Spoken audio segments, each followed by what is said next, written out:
We are in the midst of an absolutely horrible youth mental health crisis.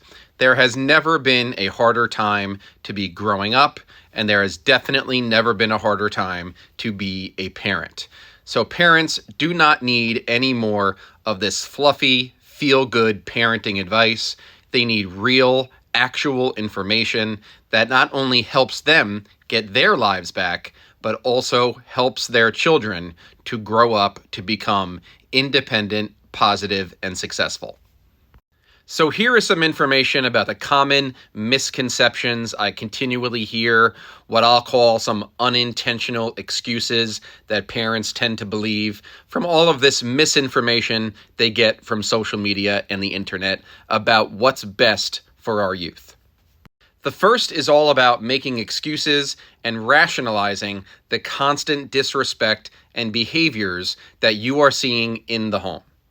All of this misinformation out there about how your child masks all day at school and has to hold in all of their ADHD symptoms. So when they come home, you have to let them come after you, and they're going to let loose on their safe person. You are their safe space. So you have to accept all of these big behaviors. That is incredibly wrong and misleading.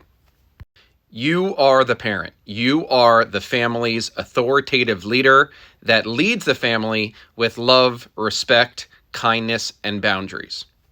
There is decades of research that show that kids feel safe when parents finally gain the courage to step into their parental authority. Clear boundaries is absolutely crucial to your child's development and mental health. And what parents need to understand is that strict parenting boundaries are love, especially when your child can't see it yet, because they don't have the ability to see into the future like you can. And yes, kids were put on this earth and they were born to test limits, especially with their parents. You are the only unconditional love relationship this child will ever have.